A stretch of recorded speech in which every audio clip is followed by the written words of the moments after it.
Hi, I'm Jackie and welcome to Game Time. Today we're going to be playing a game that I made up. It's called Game Chain. Don't worry, I'm going to do all the work. You can just sit there as usual. So what's going to happen is I'm going to create a chain of games by linking together trivia facts that connect all the games together.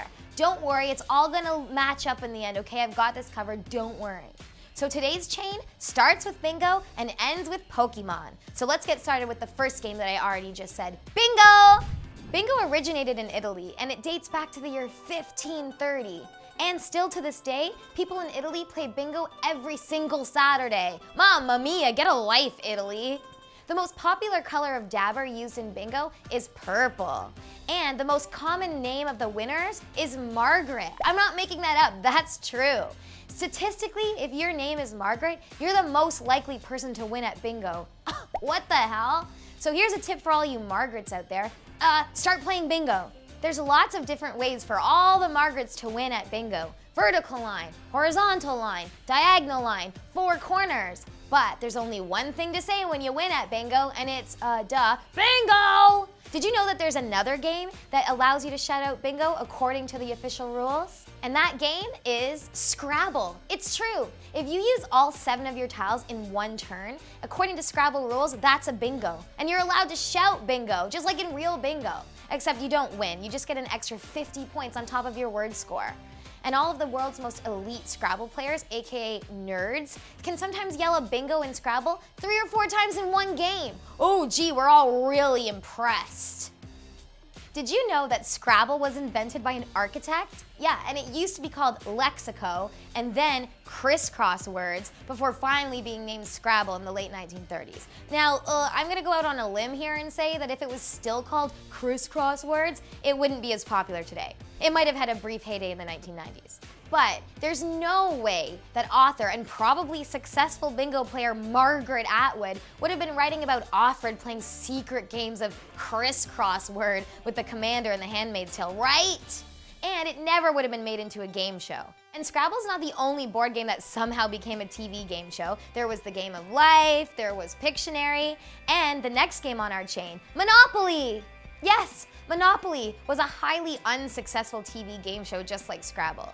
And just like Scrabble, its original name was very stupid. It used to be called Landlord's Game. Here's a bunch of random Monopoly facts. Based on probability, the most common square you'll land on is Illinois Avenue. And the least common square you'll land on is Mediterranean Avenue. So think about that next time you're scooping up properties. And speaking of properties, every property on a Monopoly board is named after a real Atlantic City location. So if you've got a Monopoly board, you've also got a map of Atlantic City. In case you were wondering, the original 10 metal tokens that were trotting around the Atlantic City hotspots were iron, purse, lantern, race car, thimble, shoe, top hat, rocking horse, cannon, and Battleship. And that's next on our chain. Battleship is a guessing game for 2 people, and in the opposite style of bingo, the loser is forced to say a phrase. That phrase, of course, being, "You sunk my battleship." The earliest versions of the game were just played on paper with grids, and there was land masses as well as water. Probably the most interesting fun fact about Battleship is that it was once made into a full-blown movie, starring music sensation Rihanna in her very first acting role. But Rihanna was not acting in her last world tour where she told her audiences this, "Don't you let me catch you guys catching Pokemons in my crowd." Can you believe it? We made it all the way to Pokemon, the last game in our game chain. Thank you, Rihanna, for bringing us here to Pokemon. And just as Rihanna's birth name is Robin, Pokemon's true name is Pocket Monster, which makes sense because the little demons are so small you capture them in Pokeballs and keep them in your trousers. What else can be kept in your pants? Comment below and tell me what you store in your trousers. Anyway, what was I talking about again? Oh yeah, Pokemon. So Pokemon is really based on bug collecting. So what it's really about is catching buggies to kidnap and then training them to fight. And you're their coach at the gym. In the latest generation of Pokemon, Pokemon Sun and Moon, they've introduced Poke Beans. It's beans that you feed to your Pokemon, and you can even roast them up and give them coffee. And speaking of beans, do you know what game used to be called Beano? That would be bingo!